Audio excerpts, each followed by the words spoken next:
O pessoal se amarra em fazer conta com o dinheiro dos outros, né? Nunca pensei em ser perfeito, mas vou correr pelo direito. Fala moçada, beleza? Bruno Formiga na área, convidando você a se inscrever no canal, tocar na notificação, deixar o seu like, seu dislike, comentar o conteúdo, compartilhar o conteúdo nos seus grupos preferidos de WhatsApp. Falemos de Gabigol, porém o vídeo aqui terá como mote, terá como fio condutor o Gabigol, mas serve para outros nomes do futebol brasileiro, serve como reflexão que se adequa e que se adapta a outros destaques ou jogadores que têm temporadas de destaque, porque o Gabriel teve de fato em 2019 o melhor ano da carreira, não só em número de gols, como também em poder de decisão e em títulos conquistados. O Gabriel foi artilheiro da Libertadores, artilheiro do Brasileiro, campeão da Libertadores, campeão brasileiro, já tinha lá atrás sido destaque no Campeonato Carioca e fez uma temporada de fato muito regular, só que uma regularidade em altíssimo nível pelo Flamengo. E isso acabou fazendo com que o Gabriel fosse recolocado, pelo menos nas discussões no Brasil, em pauta para jogar em grandes clubes europeus. Porém, o mercado europeu parece não ter olhado para o Gabriel dessa maneira. Os nomes que surgiram ali, houve sondagem do Newcastle, houve scout e monitoramento do West Ham, teve gente da China olhando para o Gabriel como já tinha olhado do final da temporada 18 para a temporada 19 e outros mercados periféricos. Surgiu o nome do Chelsea, porém a imprensa italiana crava que o nome do Chelsea serviu meio que para valorizar o Gabriel na negociação direta com o Flamengo. O Chelsea diretamente nunca teve real interesse no Gabriel. E outros nomes ficaram pipocando aqui e ali. Mas o fato é que nenhum gigante, nenhum enorme abocanhou a temporada do Gabriel como uma certeza de que o Gabigol seria solução para os seus problemas. Até porque dois gigantes europeus precisam ver quem de fato tem problemas para resolver.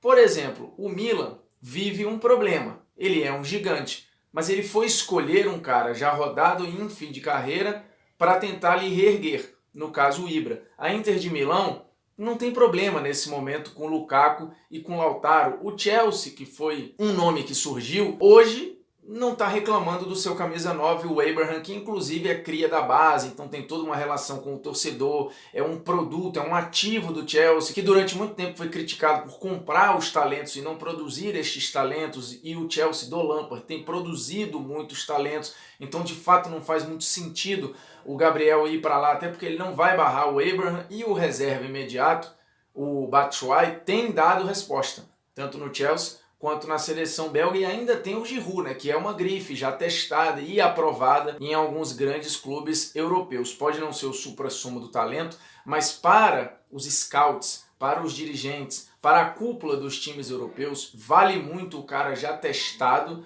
e o cara já aprovado no nível de enfrentamento que é o futebol europeu. E o Gabriel foi reprovado nesse nível de enfrentamento na sua passagem muito ruim na Inter de Milão e na passagem muito ruim no Benfica. Eu acho, inclusive, que há entendimento para compreender porque ele foi mal em um e mal em outro. Se tivessem mais paciência, e se ele tivesse tido mais paciência, talvez o caminho fosse outro. Mas o arranhão foi grande ali. Não só pelo desempenho, mas muito pelo staff, pelo comportamento, pelo perfil. E tudo isso é analisado. Quando você fala que tem um time monitorando o jogador tal, tenha certeza de que não é só o desempenho em campo, mas também é o perfil fora dele, é o encaixe em como esse cara pode se adaptar ao grupo e àquela cultura. Então, os times europeus tentam dar tiros muito certos. Esses grandes, eles erram? Erram. Mas erram com muito menos constância do que a gente vê grandes clubes brasileiros errando em contratações. Então a pergunta é, será que de fato a Europa é o melhor caminho para o Gabriel? Seria se ele tivesse espaço nesses grandes, só que pelo visto não terá. E se tivesse, seriam minutos minguados, ou seja, ele precisaria lutar por espaço. Hoje ele é dono da camisa 9 do Flamengo e teria vaga em qualquer clube da América do Sul como titular absoluto. Esse não é o cenário na Europa. Então vale a pena para o Gabriel trocar, por exemplo, o Flamengo por um Newcastle, como foi falado, ou pelo West Ham, ou por um time da China, Na minha visão, não. Porque hoje, financeiramente, o Flamengo consegue competir em termos de salário com alguns desses clubes. Óbvio que com alguns não dá. E aí a conversão da moeda é ainda mais covarde, então não tem como equiparar. Mas em termos de custo de vida, ou de qualidade de vida, ou de poder de compra, ou enfim, ou de salário agregado a bônus, muitas vezes dá para equiparar. E hoje o Gabriel recebe um salário de Europa jogando no Brasil, o que é o mundo ideal. Sendo ídolo de um time que é competitivo e vai jogar para ganhar mais títulos, e hoje ele está muito consolidado nesse cenário como referência desse time que de fato hoje parece dominar o jeito de jogar e parece ditar as regras no futebol brasileiro. E é uma posição muito privilegiada e rara para se abrir mão. Então eu só abriria mão, no caso do Gabriel, se fosse para um gigante. E aí leia-se um Chelsea da vida, ou um Atlético de Madrid, um Bayern, Barcelona, Real Madrid e por aí vai.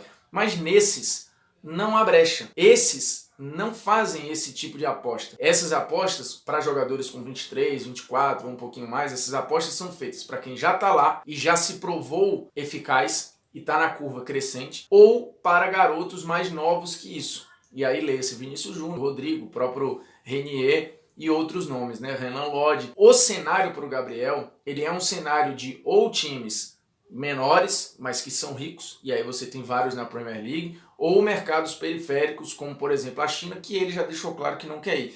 Então o melhor caminho, ou o melhor cenário, parece neste momento de fato ficar no Brasil, ficar no Flamengo, porque aí há um gatilho lá na frente. Se o Jorge Jesus não ficar a partir de maio, e o Jorge Jesus ele já disse inclusive que tem vontade e tem outros planos para a carreira, ele não se vê terminando a carreira no Brasil, então assim, é muito claro que o Jorge Jesus em algum momento voltará para a Europa, e voltará maior do que veio, com mais moral, com mais nome, com mais currículo.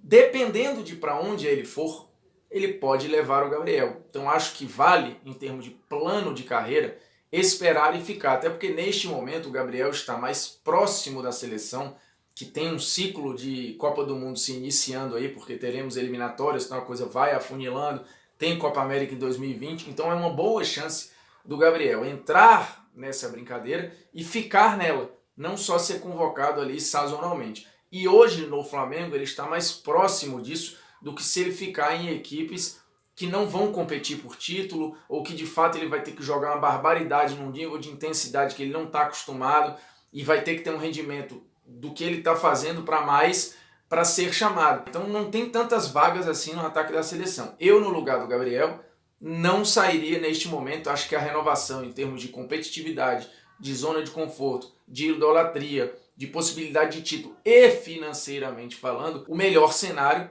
é de fato o Flamengo. E acho que isso vale inclusive para outras temporadas de destaque, para outros nomes, que por vezes têm o sonho de jogar na Europa, planejam jogar na Europa, mas assim, em que degrau eles vão chegar e projetando quais degraus eles vão conseguir subir até chegar onde de fato é a meta. E aí entram os empresários que muitas vezes não fazem essa leitura, ou na pressa de fechar a negociação, porque enfim, é o negócio que movimenta a roda, às vezes escolhem o pior caminho. Eu lembro muito quando o Felipe Rolim, meu companheiro, meu ex-companheiro de esporte interativo, falava sobre a escolha do Gabriel em ir para a Inter de Milão, como naquele momento parecia uma escolha equivocada, analisando o contexto da Inter de Milão, quem eram os jogadores e opções de frente e como era o perfil do então treinador, e depois de fato outros nomes até rodaram ali. E não parecia ali, se você parasse um pouco para analisar, que a Inter fosse o melhor cenário, como de fato acabou não sendo.